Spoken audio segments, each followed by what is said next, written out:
शादी जिठानी। सिम्मी की शादी एक जॉइंट फैमिली में होती है जहां उसके पति राकेश के चाचा चाची भी साथ रहते थे। उनकी बहू मेघा सिम्मी की जिठानी लगती थी। अरे मेघा, राकेश आ गया है, उसका खाना लगा दे बेटा। हाँ माँ, बस वो चेंज कर ले, मैं खाना लगा दूंगी।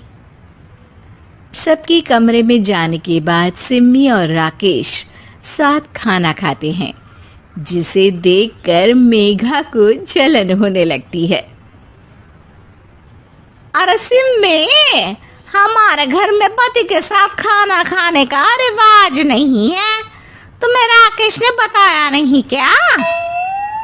सिम्मी मुस्कुराकर वहां से चली जाती है कि मेघा सिम्मी की सास के पास जाती है।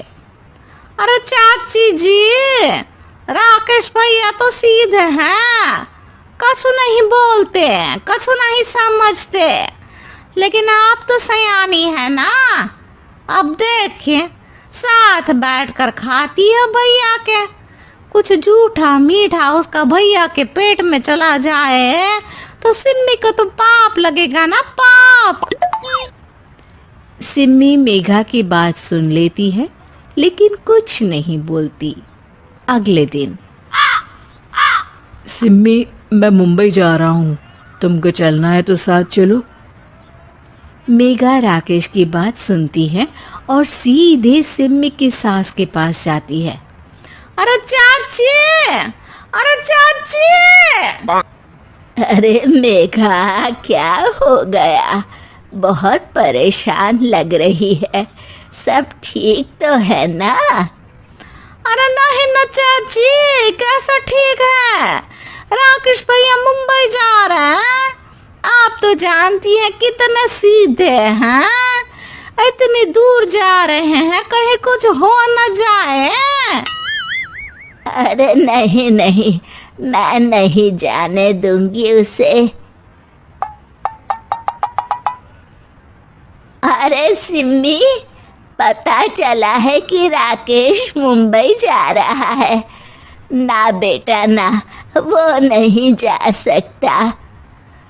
अरे माँ, उन्हें ऑफिस के काम से जाना था, लेकिन आपको तो पता है ना, उन्हीं दिनों मेरे मायके में शादी है, तो वो अपनी जगह किसी और को भेज रहे हैं।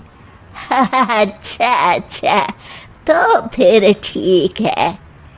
सिम्मी समझ जाती है कि मेघा ने सास के कान भरे हैं। वो सास से कहती है, माँ जी, लेकिन हम दोनों कुछ दिनों के लिए मसूरी जा रहे हैं। आप तो जानती ही हैं कि शादी के बाद हम कहीं नहीं गए। अच्छा अच्छा, ठीक है, जाओ घुमाओ। सास वहाँ से चली जाती है। सिम्मी अपने कमरे में कपड़े पैक कर रही होती है कि तभी मेघा आ जाती है। अरे गर्मी में सर्दी के कपड़े काहे पैक कर रही हो? सिम्मी को मेघा पर नाराजगी तो होती है, लेकिन फिर भी वो कुछ नहीं बोलती। दरअसल मैं और राकेश हनीमून के लिए मसूरी जा रहे हैं ना। का हनीमून? हाँ हाँ, हनीमून। क्यों? हनीमून के लिए तो पति पत्नी ही जाते हैं ना, तो मैं और राकेश जा रहे हैं। मेघा भागकर सिम्मी की सास के पास जाती है। अरे चाची, सच में तुम लोगों जितना सीधा परिवार तो मैंने देखा ही नहीं है। अरे अकेले भेजोगे दोनों को? मैं और सुरेश तो कभी अकेले नहीं गए। हाँ भाई, हम तो परिवार में ही अच्छे, बड़ों के बीच, ऊपर से खर्चे है भगवान। अरे चाची, पहाड़ी इलाका है, कुछ हो गया तो? सास सीधी सिम्मी को बुलाती है, लेकिन सिम्मी तो वहीं सास के कमरे के बाहर ही खड़ी थी। बस मेघा दीदी, आपसे यही उम्मीद थी। अरे बड़ी हूँ, घर के कायदे कानून तो मैं ही बताऊंगी ना। अरे तो अपने घर में रखिए ना सारे कायदे कानून। आपकी सास खुद खाना बनाती है क्योंकि आप यहाँ आकर मेरी सास के कान भरती हैं। आपका पति हमेशा खुद खाना लेकर खाते हैं क्योंकि आप मेरे घर में ये देखने के लिए बैठी रहती हैं कि मैंने और राकेश ने साथ खाना खाया तो खाया कैसे। मेघा दीदी, आप अपने घर और घर वालों का ख्याल रखिए। मेरे घर में ज़्यादा घुसने की ज़रूरत नहीं है। और हाँ, मैं अपने सास और पति को संभाल लूँगी। मेघा चिल्लाती हुई वहाँ से चली जाती है, जिसकी आवाज़ सुनकर राकेश वहाँ आ जाता है। सिम्मी, मैंने तो तुम्हें पहले ही अपने घर का माहौल बता दिया था। हाँ राकेश, तुम्हारे घर का माहौल बहुत अच्छा है, लेकिन बाहर से कुछ लोग आकर इसे खराब करना चाहते हैं, जो मैं नहीं होने दूंगी।